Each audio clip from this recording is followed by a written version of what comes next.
ආයි බොහෝ වෙන්න කියලා ප්‍රාර්ථනා කරනවා. වෙලා කොලෙස් සමග එකතු වෙලා ඉන්නේ.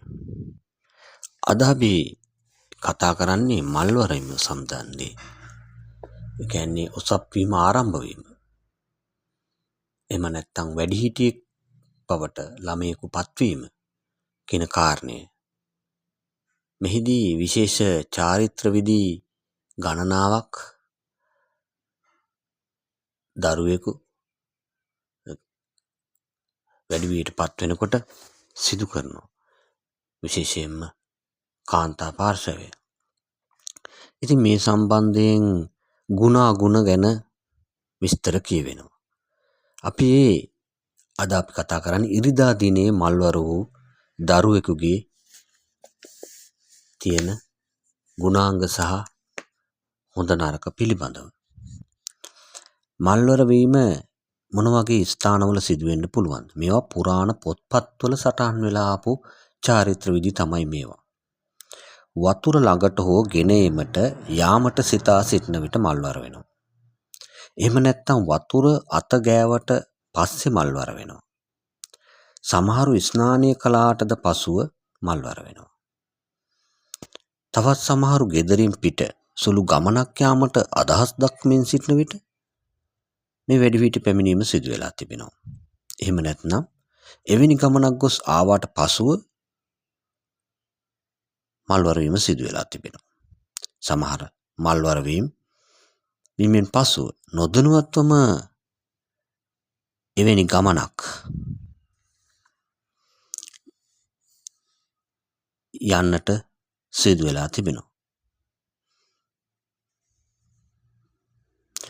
එහෙම නැත්නම් වැටකින් පැනීමක් හෝ වැට ළඟට යාමක් හෝ සිදු වෙන අවස්ථාවේදී වැඩිවියට පැමිණෙන්න පුළුවන්. පවුලේ වැඩිමලා හෝ ගැහැණු ළමයෙක්ගෙන් වැඩිමලාම හෝ බාලම ළමයා හෝ කෙනෙක් වැඩිවියට පැමිණෙන්න පුළුවන්.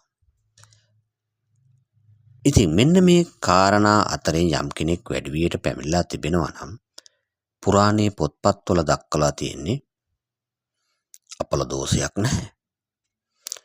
අලංකාරයෙන් සැරසි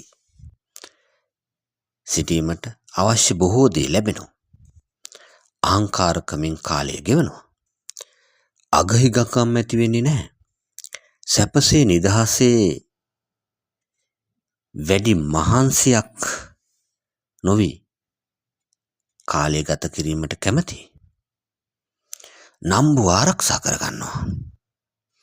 තමාගේ ලොකුකම් ධනවත්කම් රටට ලොකුවට පෙන්වීමට ආසා කරනවා. ශරීරය ලස්සන වෙනවා. ලොකුවට වියදම් කිරීමට කැමති. ගෙදර සියලු දෙනාටම වඩා උසස් ලෙස ප්‍රධානියා ලෙස වාසය කිරීමට කැමති. අනුන් පාලනය කිරීමට ආශාවක් දක්වනවා. අනුන්ගෙන් වැඩ ගනිමින් තමා පාලකයා වීමටද ඇඳුම් පැළඳුම් ශරීරයටද හොඳට පිරිසිදුව සබා ගන්නවා. පවුලේ සිටින වැඩි අහංකාර තැනැත්තිය වෙනවා. පහත් වැඩට අකමැති. බඩුවක් මිලට ගත්තත් හොඳ වටිනාම ලස්සන බඩුවක් මිලදී ගැනීමට කැමති. නිරෝගී. මෙම දිනේ වැඩිහිටි ඥාතියෙකු ගෙදරට දෙන්න පුළුවන්. පියාට ඉතා සුබයි. තමාගේ බඩු වෙනම තබා ගනී. ඒවා අන් කිසිවෙකු අඳිනවාට ඉතා කැමැති. මෙන්න මේ ලක්ෂණ තමයි ඉරිදා දිනයක කොටහළු වුණු වැඩිවියට පැමිණුණු දැරිවියක ලබන